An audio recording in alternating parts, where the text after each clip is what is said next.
Welcome to Corrective Consciousness, episode 225, the podcast where we explore the inanity of pop culture. I'm your host, vysethebold, and this is Lotus Prince. And we have a wonderful review of the life and times of Goichi Suda, or Suda51, the CEO and founder of Grasshopper Manufacturer. And what a coincidence, because this is episode 225.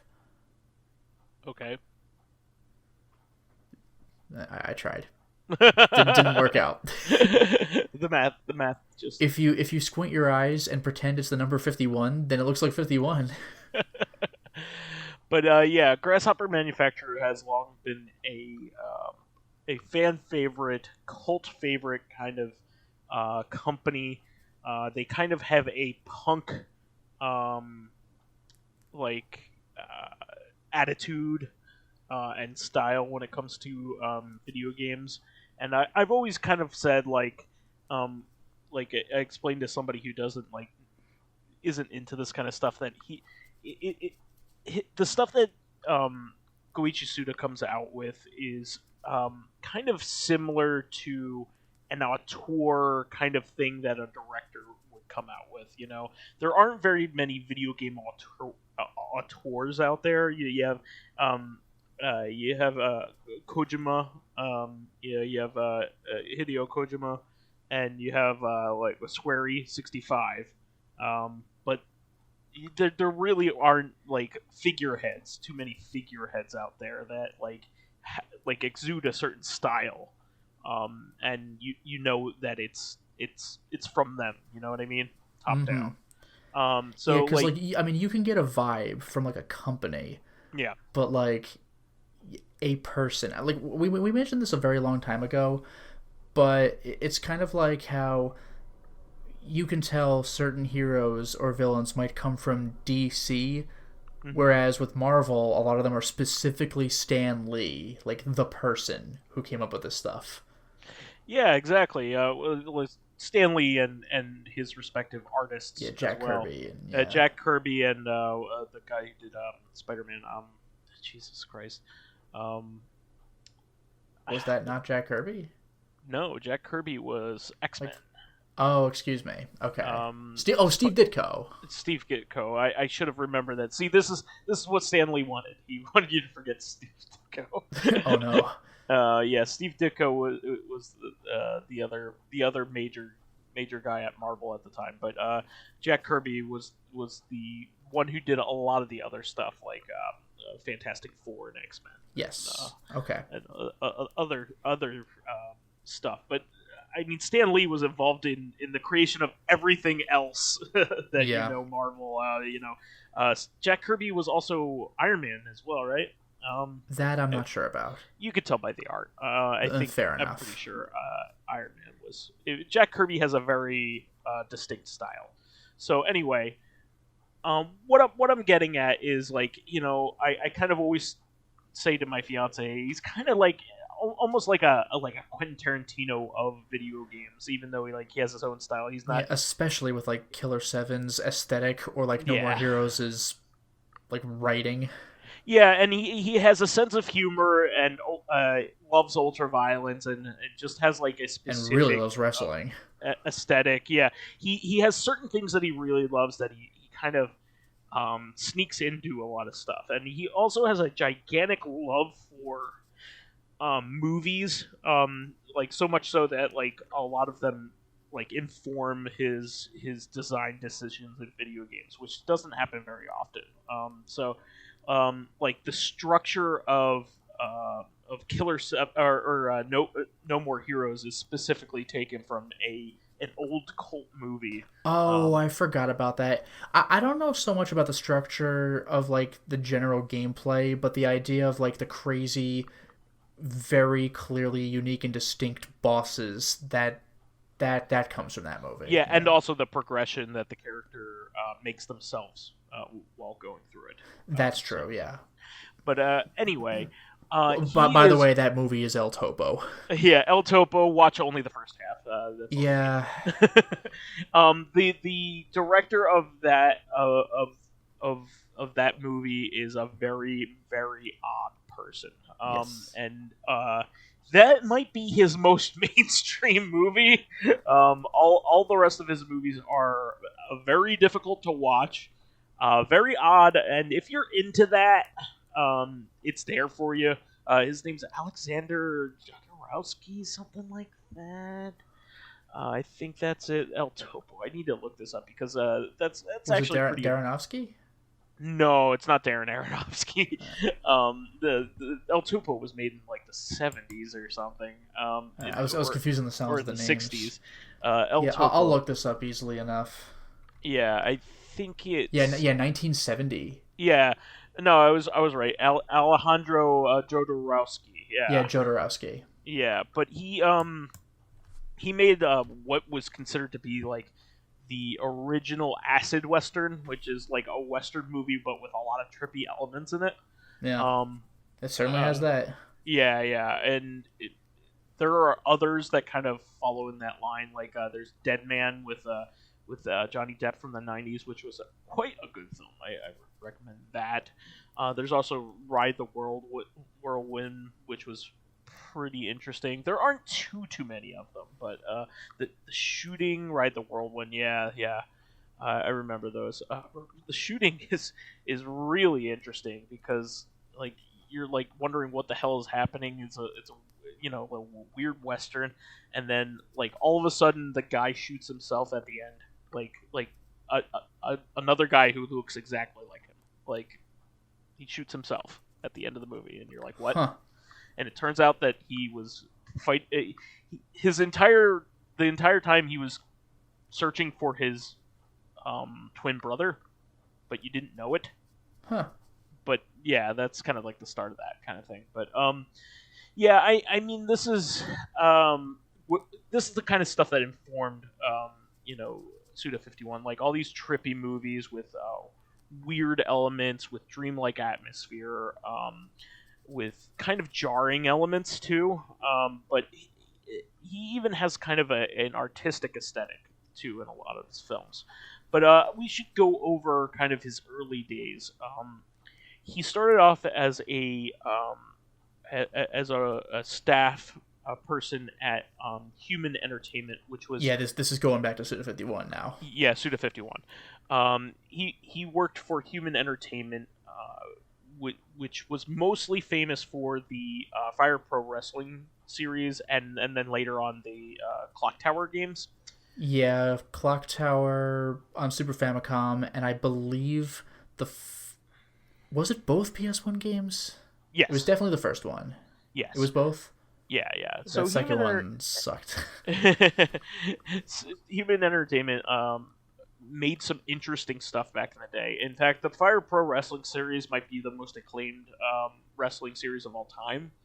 So much so that it still has a current title today that keeps getting updates. Like, it's that good. Fire Pro Wrestling World.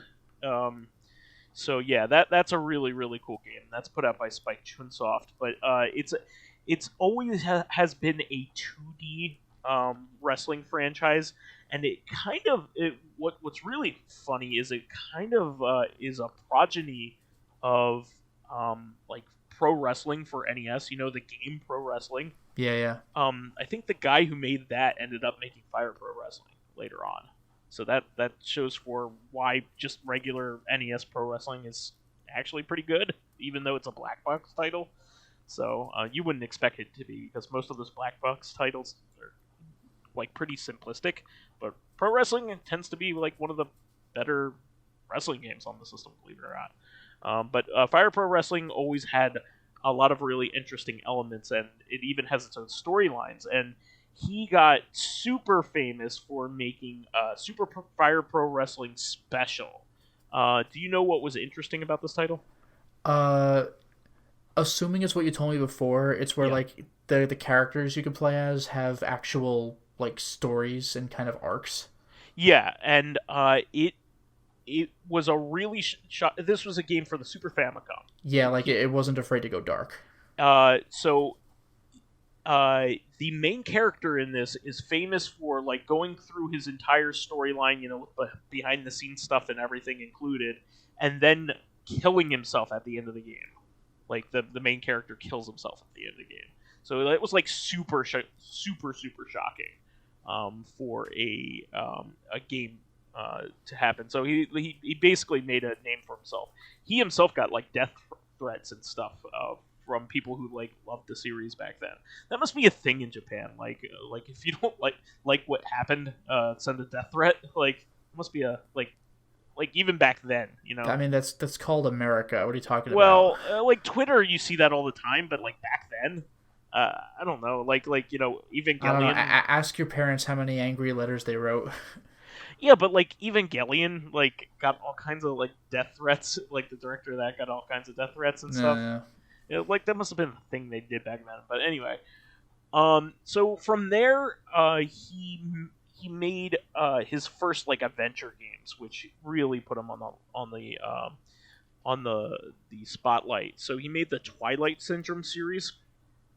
Which unfortunately was never localized, even though Killer 7 directly references it at one point. Yeah, unfortunately, they don't have any fan translations either, which is really quite a shame. I really hope one day that we get some sort of access to these games in English, because we got Silver Case. You never know. Yeah, exactly. We'll get to Silver Case eventually here, but yeah, like his adventure stuff and weird off the wall kind of storytelling really came into its own in these games. And there's also the Moonlight Syndrome, which is its successor. So he did all of those. Then after that, he did the Silver Case. So we did not have access to this game in English-speaking countries, in the English-speaking world, and until fairly recently. For over a decade. It was a PS1 game. It has been like 3 or 4 years since this has come out in English, something like that, because you had personally asked him at PAX East in 2012, are we ever going to get the Silver Case? And he told you maybe in some number of years. I thought he was bullshitting me. And he was actually accurate to the year. Yeah, no, so when Lollipop Chainsaw came out, which ended up being one of his more popular titles, he was at PAX East promoting it, and none of us knew this at the time, but he was there, and like we came out of the attraction, which was like a big school bus, wasn't it? Yeah, it was a big school bus that you walked through the back to the front to play the demo of the game.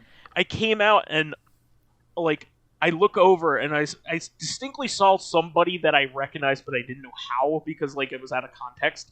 Yeah, and I just looked at him. I was like, "Ah, that's Suda 51!" Like he was just on the floor, just standing there by the Suda attraction. 51? Just there he is. And then he was standing there with an interpreter, just all by himself, not doing anything with his hands in his pockets.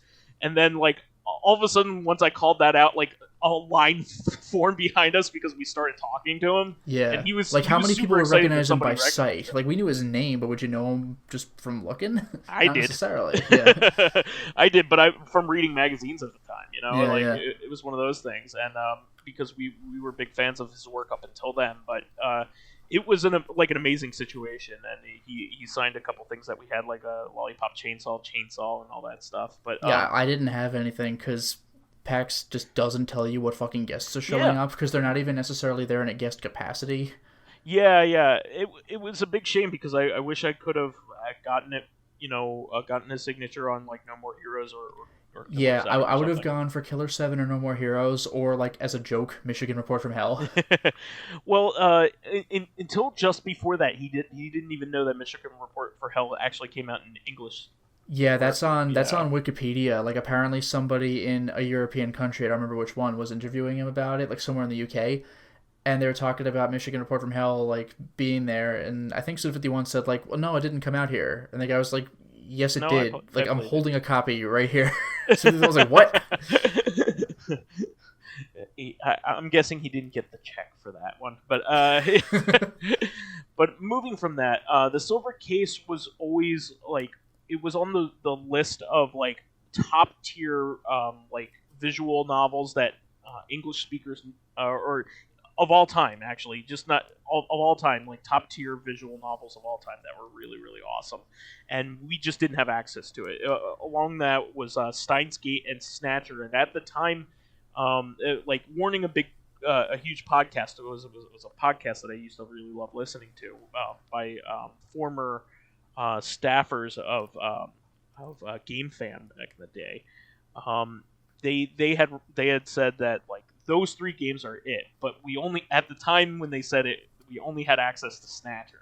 Yeah, we only had access to Snatcher, which was a very low print run of a game capacity on a system that nobody owned, the Sega CD, and it was kind of visual novel, which was another strike because this is back when Americans probably hadn't heard of, but if they did not care about visual novels because they're like, where's the gameplay? Like, it took Ace Attorney and Danganronpa to get us even slightly interested. Exactly. We eventually got Steins Gate. I mean, now it's on store shelves, but like at the time, we eventually got Steins Gate on PC, but that was through like Jast, which a lot of people don't know about to this day. I mean, you could have bought it digitally, but a physical copy back then, even a PS3 or Vita copy, like nobody knew about that, and if they did, nobody cared. Like now we're kind of coming around. Yeah, So I knew his I knew a lot of games that were in his like previous back catalog, and I was just like, oh please, can you please bring over Silver Case? And he said 2 to 3 years, and it did come out, and I was within that time frame. I was super jazzed, and he made good on his promise, and I thought it maybe he was just like waving me off or maybe hoping it would happen, and like it hadn't been announced in for an English release at that time, so like I hadn't heard anything else other than what he had said, and so you got the scoop. Really good to it. Yeah. So, the Silver Case we were extremely lucky to get. We got Limited Run Games physical edition of the PC version of this. Yes, and Nisa did a big collector's version of the PS4 version, but even the PS4 version was still readily available standard on store shelves. I was just really happy to get the PC version because PC physical editions are pretty much dead. So getting something like this even and as an added bonus, we also got the 25th Ward, which was like the mobile follow up, also on PS4. Yeah, and this is actually the kind of start of his universe, believe it or not. The games that he make actually have all loose connections from here on out. Like most of them have loose connections. He calls it his Killed the Past series. So it starts with the Silver Case and then moves on to Flower, Sun, and Rain, which we ended up getting in English. On the DS. On the DS. It's also available on PS2, but that's Japanese only. Yeah, and I have to be fair, I have not played either. Personally. Yeah, the closest I came was I played through the demo of the Silver Case. And the Silver Case is supposed to be really, really freaking fantastic, and I just haven't gotten around to playing it. But it is it's a murder investigation, right? So, from what I understand, you're trying to track down some serial killer. Yeah. Flower, Sun, and Rain is actually a direct sequel to it, which I didn't realize, and we got that first, which is kind of funny. So I will be playing this in the right order. But I do know that kind of the point, one of the points of Flower, Sun, and Rain is that it's a commentary on video games itself, and that like they're kind of a waste of time. So like, look at No More Heroes 1. Holy shit! So old man Stompy is entertaining until you get to a boss, which is really awesome, and then it's over, and then you have to slog through again.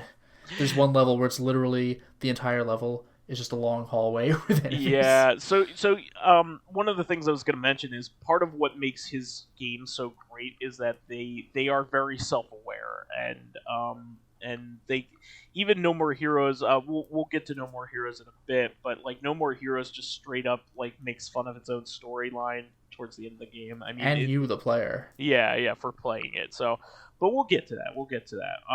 Really, the big breakout hit for him was Killer 7. So this was the first game in English that we got from him. In the United States. So Killer 7 was one of the Capcom 5. That's right. The The Capcom Capcom 5, of which, what, 2 exist? Like no, Piano no. 3? All 4 of the games did come out. Only one of them, 4 of the games did come out. The 5th game was canceled. It was called Project Phoenix. But all of them except for one of them remained, or got ported to other Piano things. 3 is GameCube exclusive, but Killer Correct. 7 hit PS2. Correct. And it was Resident Evil 4 and Killer 7, Piano 3, and Beautiful Joe.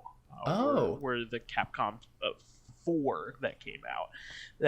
And the idea was that Capcom had made a deal with Nintendo that those games were going to be GameCube exclusive, and none of them remained so except for Piano 3. But Killer 7 was a standout title amongst those because it just had this really interesting flat shaded look, low polygon cell shaded look that so like the visuals really actually hold up today because it's so stylized. It wasn't trying for realism, and now we can do much better in that department now that we're multiple console generations ahead. Like, it looks the way it's supposed to. Yeah, and I love stories about assassins, and this game is you play as an assassin syndicate that are all different personality aspects. So like, what's really neat is each single character is very unique and plays completely different than the other ones. Yeah, I'll say Dan and Coyote are a little too close for comfort, but otherwise, yes. Yeah, you have the deaf or the blind one, right? Yeah, so we have, well, the main guy is Garcian, whom you play as the least. He's a tall guy who uses a silenced pistol. I would say the old man is the one you play as the least. Well, he's not part of regular gameplay. Yeah. But Garcian is sort of the main guy who's in like the cutscenes between levels, and his main thing is if you die as somebody else, then you play as him, go to where your character died, and you pick them up and you can resurrect them. You pick them up in a paper bag, by the way. Yeah, just a brown paper bag. Then there's Dan Smith, who is like the smarmy badass who has a giant fuck off. He's basically Spike Spiegel. He kind of is. Yeah, he's got a swagger about his attitude, and he could shoot like an anime bullet. We got that's number 1, that's number 2. I'm trying to remember the order. I think number 3 is like number 3 is Kaede Smith. She's the one woman of the group. She is the sniper who can dispel barriers, like invisible barriers, with her own blood. So her main thing is sniping. Then we have Kevin, so insert Kevin Smith joke here, but he's the one who never ever speaks, ever. He makes no sound. Kaede was played by Tara Strong, by the way. Yeah, this is way pre-Harley Quinn. Yeah. This is when, like, you picture her acting and like, yo, Mr. J, but this was back when... Well, no, this is when she was Bubbles. Bubbles from Powerpuff Girls? Yeah. Yeah, so you hear her acting like, I changed my makeup. Did you notice? It's so low-key. I love it. Men never notice these things. But then you have Kevin, who throws knives. He has perfect aim. Like, he's the only Smith with 0 waver and infinite ammo. He just has to throw one at a time, and he could turn invisible to bypass like laser grids. You have that's 4. 5 is Khan, the blind one. 5 is Coyote. Oh, excuse me. Yeah, Coyote. You're right.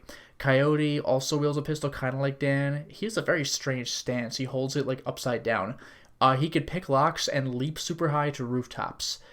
You have Khan, the blind one, who is easily he's my favorite. Yeah, he's by far the fastest of the group. He has 2 pistols that he shoots in rapid succession, and he can... And he goes, fuck you! Yeah, fuck you! Yeah, I love he could slide through narrow gaps. He's fast as shit, too. I love it. Well, Coyote goes, you're fucked. And then finally we have Mask De Smith, who's the wrestler of the group, because Suda 51 loves wrestlers. He's super strong. He's a and luchador. can get things out of the way. Yup. He dual wields grenade launchers. And He also Just can do different powers with the grenades, like electricity grenades or like black hole grenades and stuff like that. he also is alluded to in No More Heroes as well. Yes. Also, the coolest cutscene with him in the game involves somebody firing a bullet at him, and he fucking headbutts the bullet. It's the coolest thing you've ever seen. So, this game is also notable for its extremely idiosyncratic gameplay. It is unlike any other game ever made, if you ask me. Yeah, you run on rails until you reach an intersection, at which point you choose which way to go, but from there, it's forward, 180, backward, 180, forward. Like, your characters are always on rails. There's no free roam. And when you aim, you go into the first person. If there's an enemy in your field of vision, you have to press a scan button to make them actually visible so you can hit them. And then you want to aim for their target areas. Remember the regenerators in Resident Evil 4? Those were allusions to the enemies. Yeah, in Killer 7, where, like, where's the one weak point I need to take out to kill the regenerator? Yeah, so those are the head and smiles, which are, like, every enemy in the game of Killer 7, except for bosses. Yeah, so, this game is also kind of a unique taste. It is... Some people hate the gameplay, but I like the gameplay, but you're there for the style and the off the wall like depictions and the styles, like bonkers. That the game is all style. It's just really really great, and it has a very unique story, a unique way of telling the story, and like it's a game that could not be retold in any other medium because it is a very video game-ish except for comic books, because that actually happened. Yeah, but no, come on. I know you don't capture the gameplay. It's just the story. And also, like, the way that the story turns out, like, I feel like you had to have played it like a video game in order to experience the weight of well, that's the thing. Yeah, you did it. Yeah. Yeah, exactly.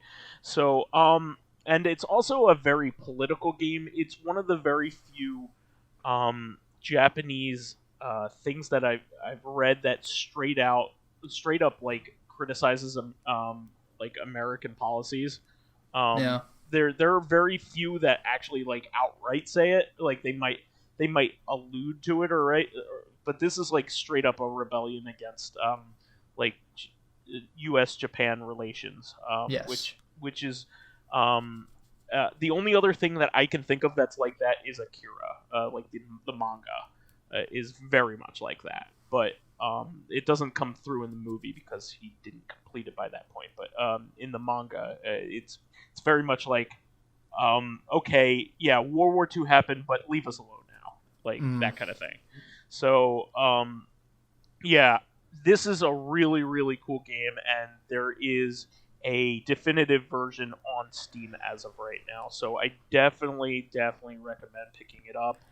Yeah, there are quality of life improvements on Steam as well. Yeah. I can't speak for playing with a controller, but the keyboard controls feel kind of weird. I mean, you move forward and backward with the mouse because that's really all you need. Left click to forward, right click to backward, and then you can hold a button on the keyboard. I forgot what, like shift or tab or something to go into first person view.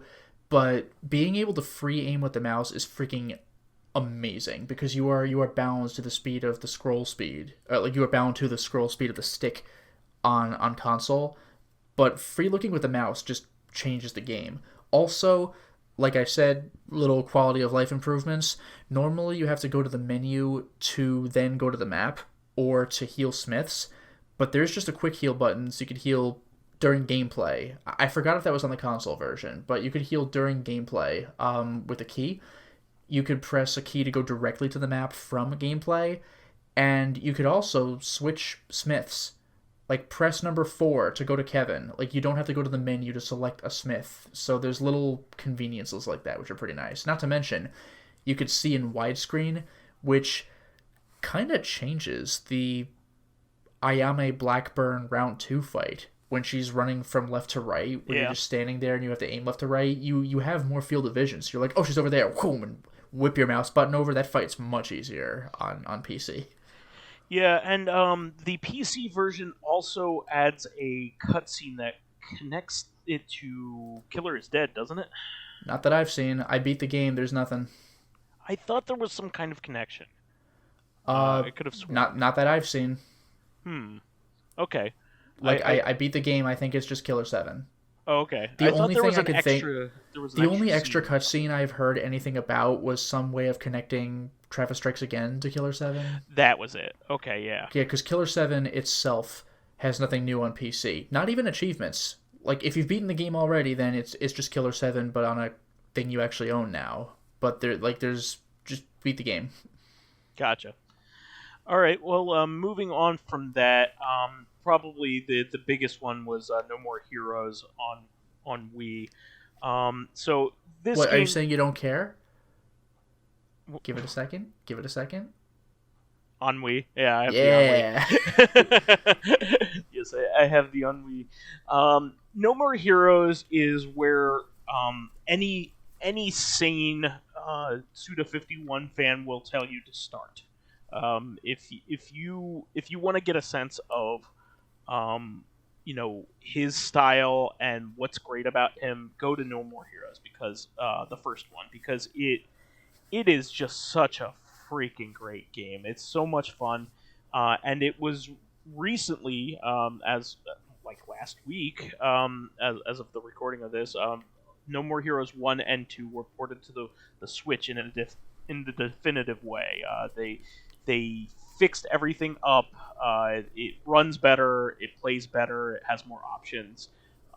There is no reason to go back to the Wii one because it even gives you the motion controls if you want them, but it does not force you to use them. So this game is just oozing with style. The main character is a loser otaku based off the appearance of Johnny Knoxville, of all people. And his idol animation is masturbating. He saves a game by taking a dump. Yep. That actually became like a colloquialism for a very brief period of history. Like, I need to take a save. Yeah. I don't think it's his only game where that's a thing either. I think that's a theme. Well, this is cheating, but you could also say No More Heroes too. Yeah, well, but yeah, I mean, this game was super super cool. I love everything about it. The style is similar to Killer 7, but not quite. Yeah, like the aesthetic is almost completely different, but there are loads of nods to Killer 7. Yeah, and the kinds of sound effects that Suda 51 uses I think have roots going all the way back. Some of them are repeats, yeah. All the way back to Silver Case, I think.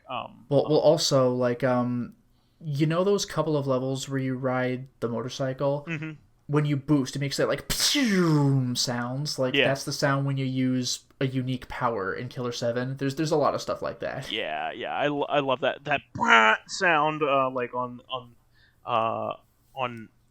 like menus and stuff like that is something that he also uses frequently. But yeah, this game it just has a really awesome structure.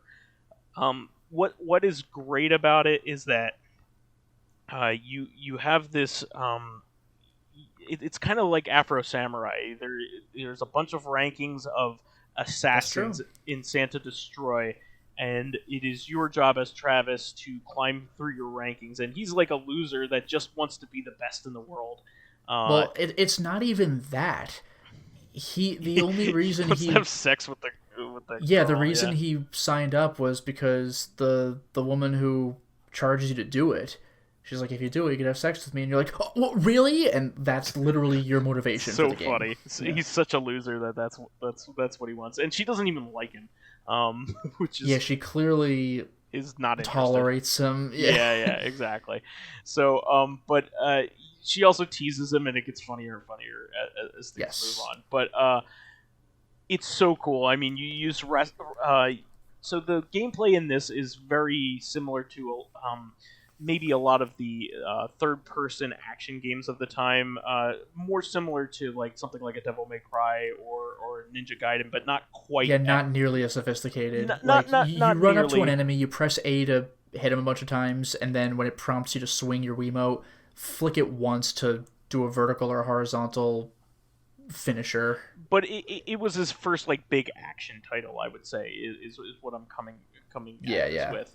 So it's eminently accessible because of it, and it used to be one of the perfect uses of the Wii remote at the time because like pointing it up or down to controlled whether you were going to be doing a Yeah, high stance or low high or stance. low stance.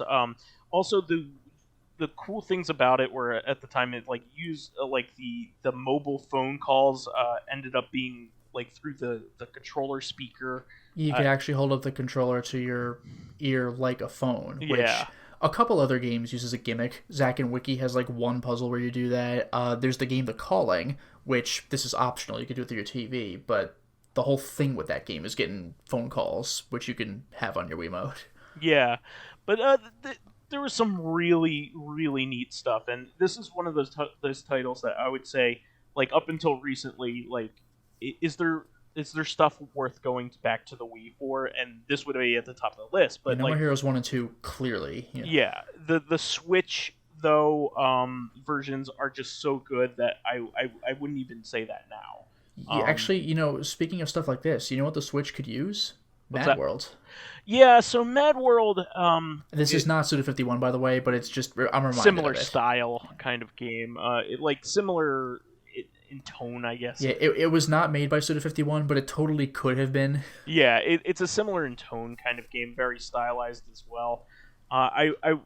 That's another game that I wish was rescued from the Wii. But as it is, uh, this was also extremely influential in just terms of style and everything. Like, there's all kinds of love for like Texas and like Puerto Rico and just like all kinds Yeah, of that aesthetic. Yeah. all kinds of like American culture stuff that are very idiosyncratic that only a gigantic nerd in Japan would ever even know what that stuff is, and it very clearly shows. I mean, like he just has this love for Western culture that like video games and aesthetic points and all this other stuff that just make it so neat and fun. Also, he's so you also do a bunch of wrestling moves in the game, and that's where apparently Master Smith was his old teacher. Was Travis's old teacher because it says MS on the little notes that inform you on Well, the you meet Travis's teacher, who's like former teacher though. Ryu something or whatever. But yeah, you do get occasional wrestling moves in the letters you have signed by MS. Yeah, Not to mention there are these not Dragon Balls that you can find called Lavakov balls because there's a guy called Lavakov you give them to. But you can learn like essence of the child, essence of the like other thing, the Phantom or I forgot what, but they're all allusions to the Killer Seven personalities. Like the child is Khan, for example. sure. But yeah, it's just so much fun, and every single boss that you come after is a unique personality, And a unique fight with a unique weapon. yeah, and it's so much fun to meet them and like interact with them, and then later fight them. So, I this is just one of the I love boss centric games, and this is absolutely one of those. I just That's another thing. A lot of Suda 51's titles, we're not going to get through all of them today. yeah, We might even stop obviously. after this one. But Yeah, like a lot of Suda 51's games push unique bosses. Like Killer 7 had them too. They didn't feel like traditional boss fights, but you had to fight them in weird ways. Like the first one, you had to run around to the back, hit the thing. In the second boss fight, it's a person running at you from side to side, and you can't hit them when they're behind a wall. You have to like grenade the ceiling so debris falls on them. There's a boss where neither of you has health. You both just keep firing at each other until the time runs out, and whoever connected the most has the most hits wins. Like each boss is different enough, even in Killer 7. In No More Heroes 1 and 2, they cranked that to 11. Those boss fights are freaking nuts. And then Lollipop Chainsaw, Shouts of the Damned, Killer is Dead. Those are all ridiculous in their own ways as well. yeah. Um, I absolutely love everything about this game. It just was such an iconic thing that like I could point to, and I just can't wait. I played it a little bit on the Switch, and I was just like, ah, Yeah, there you go. But I think we should probably move on to fan stuff. We will Yes, start. we'll pick up with No More No More Heroes Heroes 2. 2. Yeah, with Pizza Butt. Yeah. Well, that's No More Heroes 1 as well. Those are all the side missions. Kill X number of guys or Pizza Butt. Yeah. All right, but anyway, we have a bunch of comments. There we go. So, School Filmer says, is expressing some worry here, but the virus has finally reached my town and is testing my patience and sanity, as well as enforcing my natural distance from other people. I'm isolated enough as it is, and I don't want to have any more reasons to stay inside. If it's going to keep me from the twins, I'm going to be livid. This year can do what the souvenir mug from Greece says. I'm very glad that you explained this, by the way, because I would have missed this one. It depicts a donkey facing away, with lipstick on its rear. You could figure it out very easily, I hope. But yeah, it means we love donkeys. I got it. That's an easy one. Thank you. I'm surprised we managed to evade it for as long as we have. But for lighter subjects, I got Cook Serve Delicious 2 for a whopping 90% off. Ooh. It's very hectic and stressful, but I can't help but enjoy it. And the entree descriptions are pretty amusing, especially the chicken nuggets one. Yeah, that's one of those titles that is good to play in a group, too. It's wonderful. Very nice. Yeah. Connor says, I finished Amnesia Rebirth a few days ago, and while I won't go into details, I don't want to spoil anything, it's definitely disappointing in the scares front. I initially thought it was just me being immune to it after multiple playthroughs of The Dark Descent and custom stories, but stepping back and looking at it objectively, it's just not a particularly scary game. Honestly, it feels like we've been pretty starved for genuinely scary horror games lately. The only recent one that comes to mind is an indie game released in 2018 called Lost in Vivo. It's a small, low-budget title with PS1-era graphics, but it's genuinely terrifying and has some of the best sound design I've ever experienced. Yeah, I heard about that one, but I never got a chance to look more into it. I will take that as a great recommendation. Yeah, sounds interesting. Sabrina Hengel says this is regarding things that weren't supposed to scare you, but kind of did. Something that legitimately scared the hell out of me when I was younger was realizing that setting your house on fire and your people dying in The Sims is something that can actually happen. Yeah, a lot of people enjoy just killing off their Sims characters, so sometimes people try to make it happen. But yeah, if you don't know that going in, and you're like, oh no, a fire, but then your characters actually die, you're like, oh! I didn't think that was a possibility in this game. Yeah, it's one of those things that's just you kind of have to try to make it happen, but then, yeah. But if you do, I wonder how the characters will deal with it. And then they just don't. And you're like, oh... and then Living Corpse has a couple of comments. The best horror film I've seen in recent years, low bar to set, I know, is The Unkindness of Ravens, an indie Scottish horror film about a war vet named Andrew suffering PTSD and a deep fear of ravens and crows. Oh, wow. He stays in a lodge out of the country to overcome... Sorry, not out of the country, out in the country, in a rural area, to overcome his issues since it's crawling with black birds. But Andrew finds he's being stalked by something more fearsome than mere birds. Black-cloaked figures who have marked him, the Raven Warriors. Are they real, or is it all in Andrew's head? Or both? When the war ends, the battle begins. The filmmaker studied various myths and used Valkyries of Norse mythology and the Morrigan from Irish myths as inspirations, and war vets with PTSD who have seen the film said this is what PTSD feels like to them, except in the real thing, you can't just turn the TV off. Wow. Damn, so that sounds legit. And then Living Corpse also says, for the question, about hub bases we build up, things we like and don't like about them. I can't think of any specific example off the top of my head, but I love upgrading my base with automated weapons, traps, or extra personnel so it can defend itself when I'm not around. Yeah, that's convenient. Or give me a helping hand when I'm defending it from a swarm of baddies. Yeah, that was a big thing in Phantom Pain on Metal Gear Solid 5. Yeah. And now for our question, and fair warning, this is the last one we have. But School Filmer asks, do you remember any dreams or nightmares? Yes. So thank you very much for listening to Corrective Consciousness. No, but, in fact, I have a couple... I'm sorry? I'm in a nightmare right now. Yeah. Oh my god. No, I've actually had the classic, I'm still in college dream, where I've had two different ones. One of them, I recognize the teacher, but I don't recognize the class curriculum at all. I'm like, this isn't what I signed up for, but I know who the person is. This is bizarre. And I've also had one where I realized there's a class I've been skipping the entire semester, and because I've been skipping it, I think I had forgotten that I was in it, and some big test is coming up in like a few weeks, and I'm like, oh fuck, I better start attending, and I don't know anything, so I gotta do the entire thing by the seat of my pants. So like I don't go through it, but I'm like, oh fuck, now I gotta do this. Like Sure. it's an uncomfortable thing to have. So, actually, my stress levels have gone down significantly in my life.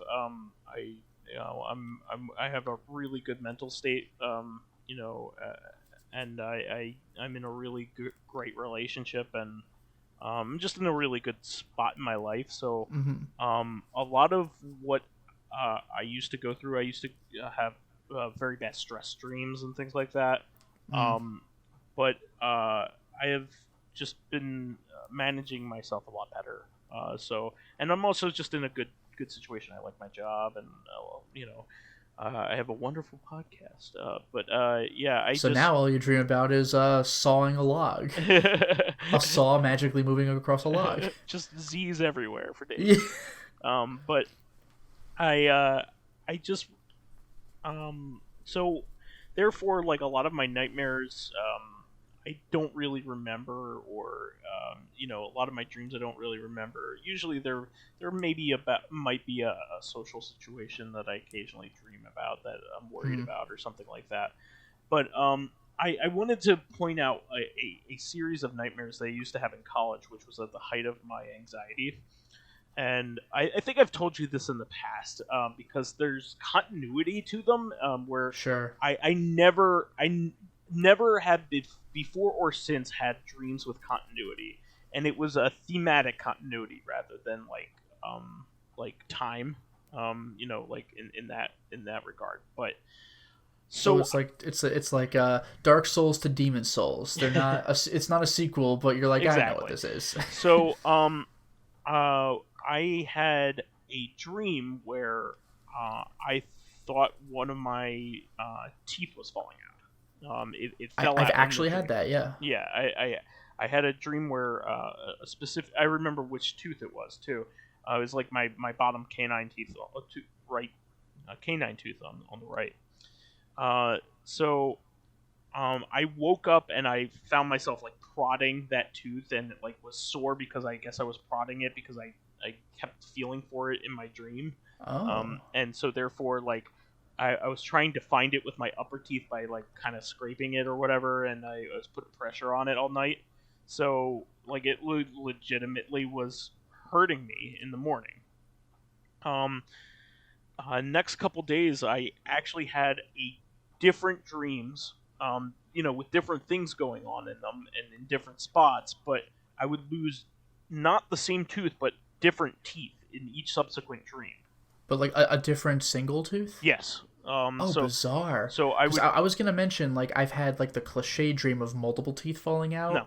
Where there's no pain at all, but I'm like, I can't keep losing fucking teeth or else I'll have no teeth. Like, that's not good. Yeah. So like each night I would have a dream where a different one of my teeth would fall out each time. And so like it was really starting to freak me out, because it was just like this tooth would fall out, then this tooth would fall out the next night. And then I got really freaked out about it, and then I went to bed one night, and during the dream, all of my teeth fell out, like all of them. Oh, there we go. Like every single one of them, and I had an empty mouth, and it was terrifying. And then I never had one of those dreams ever again. Oh, so it's over. Like, where do you go like from all of them? It came to its logical conclusion in my dream state, and then stayed that way. I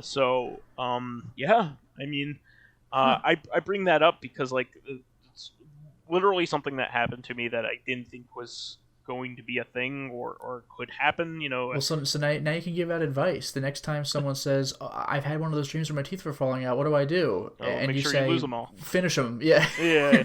Well, I mean, arguably, it came to, like, a head, like, it was the most terrifying one of them, Well, it was in a head. It was in yours. Yeah.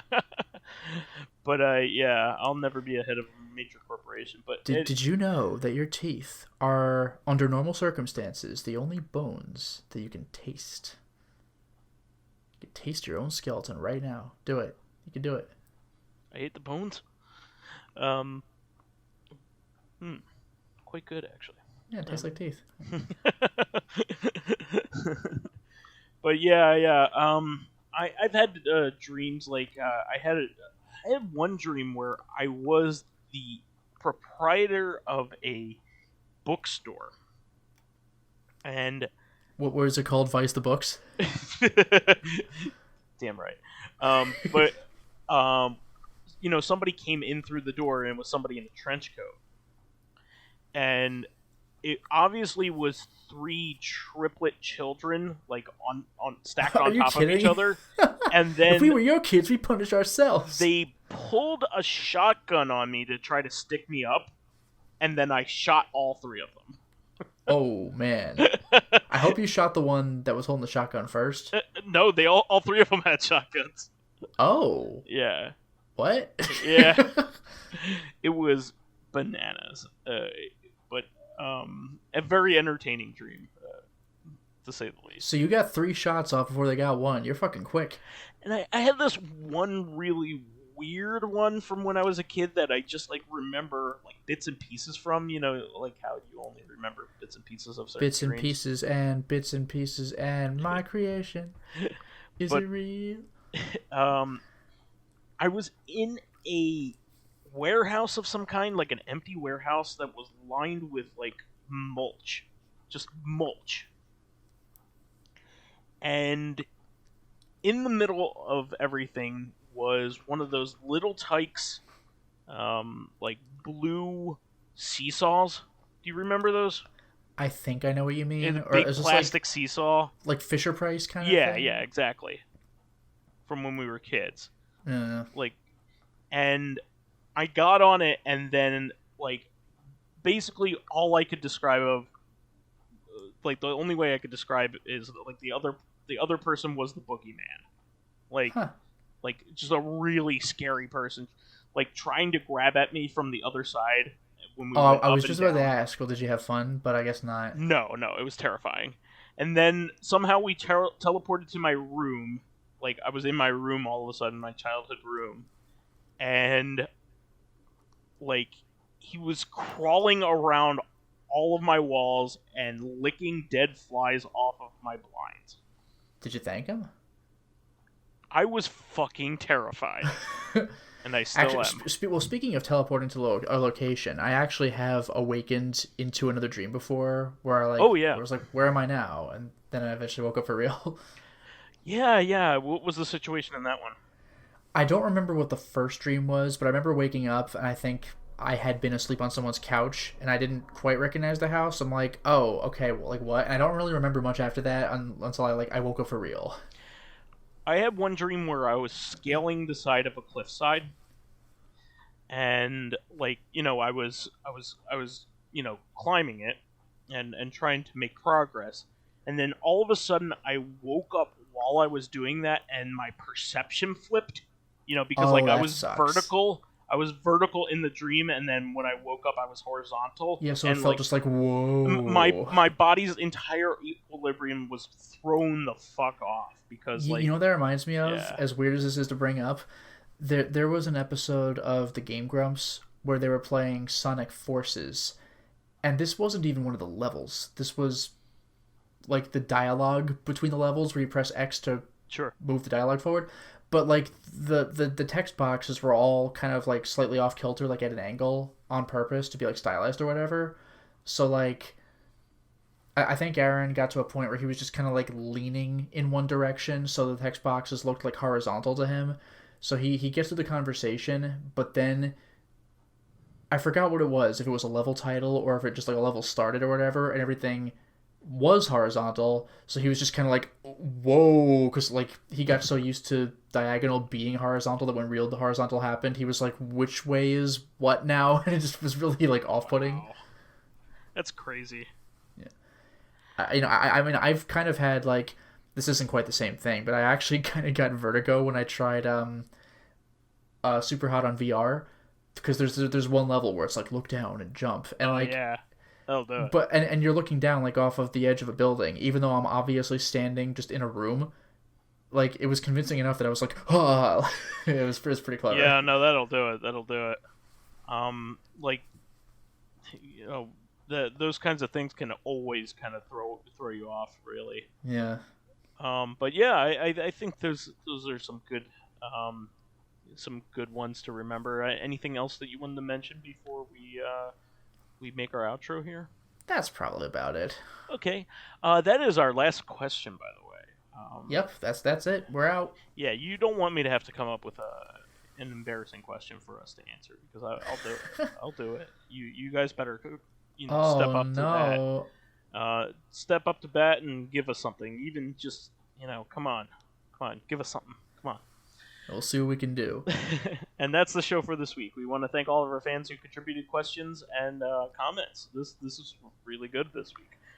Please keep us supplied with awesome topics by submitting questions of your own via the YouTube and Soundcloud pages. While there, please give us thumbs ups, likes, and 5-star ratings on iTunes. Helps promote and spread awareness of the show, and any bit of encouragement helps keep the show going. You can also catch us on Tuesdays for our sister podcast, Reactive Consciousness, the in-depth look at this week in our lives. And next week, you can look forward to part 2 of our discussion on Suda 51 and Grasshopper Manufacturer. Finally, you can friend me as vysethebold on pretty much anything. And you could follow me on my channel, Lotus Prince, on YouTube. You can hit me up on Twitter at Lotus Prince. And finally, if you are interested in seeing my videos early, like Dino Crisis 2, I always do this. I always lose track when I add a thing. Getting in exclusive live streams, nailed it. Selecting upcoming games to be the Let's Play, or getting conversations with me and other patrons on Discord. Got that part first try. There you go. Then consider swinging by my Patreon account, which can be found at patreon.com/LotusPrince. All right, everybody. We'll catch you on next Tuesday. See you then. Until next time, everyone. Bye.